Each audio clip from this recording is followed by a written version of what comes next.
Bonjour à tous, j'espère que vous avez bien dormi. Ce matin, on va réaliser ensemble une tourte ou un chausson. Donc une tourte si on prend un moule ou un chausson si on le fait en direct.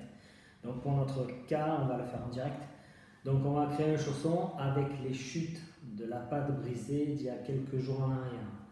Donc si vous voulez garder quelques jours, vous les conservez au frigo. Si vous voulez garder quelques semaines, vous allez conserver la pâte au congélateur. Bien filmé, bien au contact ou alors dans une boîte. Donc dans un premier temps, on va prendre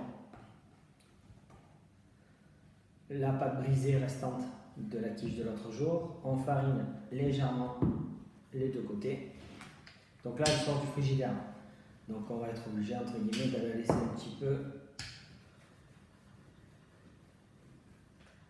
petit peu reprendre la température. Donc si toutefois vous avez des rouleaux à pâtisserie dont vous ne servez pas à la maison, vous n'hésitez pas, hein, vous les postez. On est en train de monter un musée du rouleau à pâtisserie. Plus le rouleau est sexy, mieux c'est.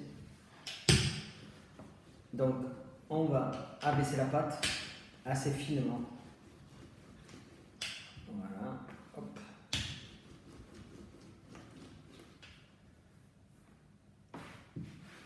Si c'est nécessaire,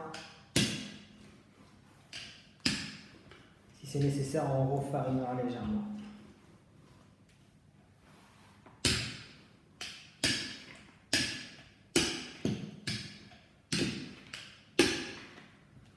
Voilà.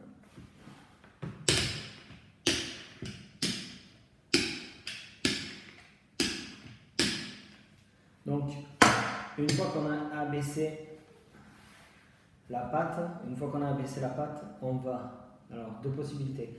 Soit on s'en sert en tourte, donc on aura besoin d'un moule dans lequel on va disposer la pâte. Et sur le dessus, l'idéal c'est de terminer par une deuxième épaisseur de pâte.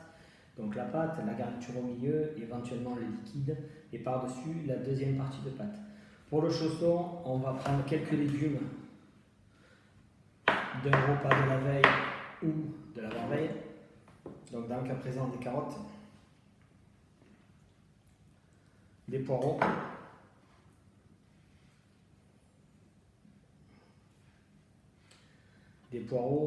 éventuellement du fenouil,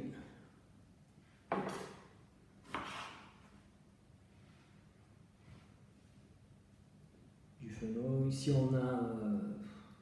on a quelques asperges, des pousses de roquette, des olives noires, du parmesan, du fromage de chèvre sec. Aucune barrière s'impose à nous. Donc là, dans le cas présent, on va mettre un petit peu les pommes de terre, même si pâte brisée, pommes de terre, ça fait un peu riche, mais bon, c'est pas très grave. Ensuite, on va prendre un petit morceau de poulet. Hop.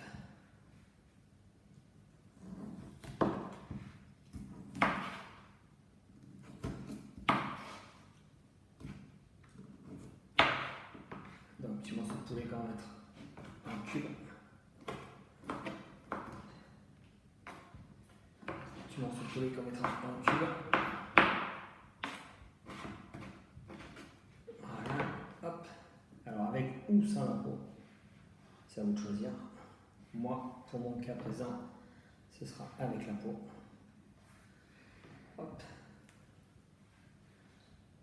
Donc on étalera ça bien sur le devant. Hop. Et ensuite on va terminer par un demi-fromage de chèvre. Donc c'est du fromage de chèvre de Luçon de Monsieur Garcia qui a la gentillesse de nous porter du fromage de chèvre toutes les semaines. Voilà. Et qui fait des très bons produits. Donc on va terminer par du fromage de chèvre. Bon, allez, on va s'arrêter là.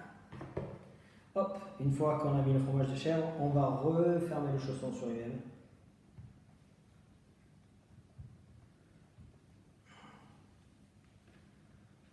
On va refermer le chausson sur lui-même.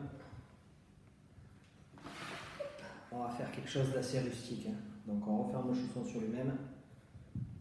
On le pique légèrement avec le bout de ses doigts.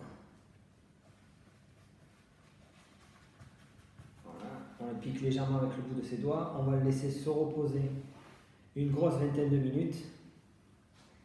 et au bout d'une vingtaine de minutes, on l'enfournera au four 15 minutes à 180. Voilà, je vous souhaite de passer une agréable journée et je vous retrouve bientôt.